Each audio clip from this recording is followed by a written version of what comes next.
Hi అండి. Capsicum paneer curry చేసుకుందాము. గ్రేవీతో చాలా బాగుంటుంది.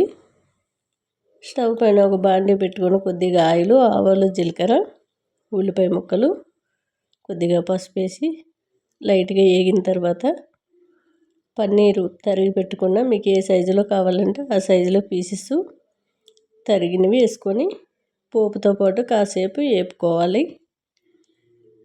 రోటీ అయినా రైస్ అయినా బాగుంటుంది.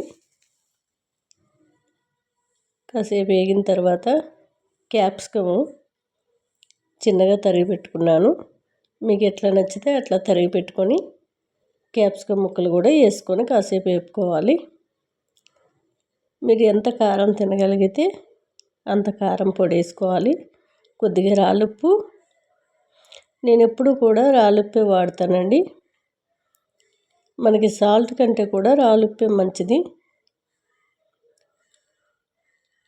కొద్దిగా కారం పొడి, నేను కారం కొద్దిగా వేసాను ఎందుకంటే మనకి ఈరోజే చేశాను గరం మసాలా. ఎవరికైనా నచ్చితే గరం మసాలా వీడియో పెట్టాను, చూసి చేసుకోండి.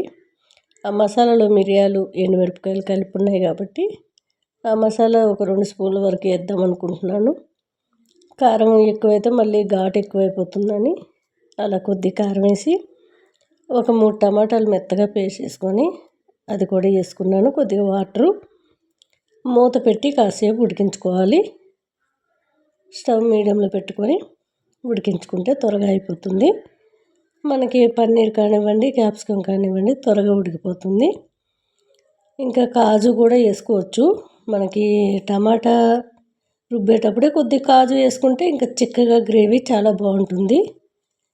మా ఇంట్లో కాజు కొంతమంది తినరు, అందుకని వేయలేదు.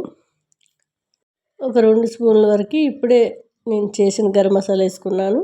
అది నాన్ వెజ్ అయినా వెజ్ అయినా ఆ గరం మసాలా చాలా బాగుంటుంది.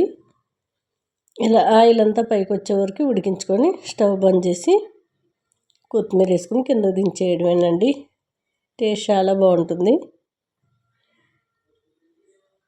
మనం ఎప్పుడు గరం మసాలా చేసినా కొద్దిగా మిరియాలు, వాము, మెంతులు మనం వేసుకున్నట్లయితే కొంచెం ఆరోగ్యానికి మంచిగా ఉంటుంది.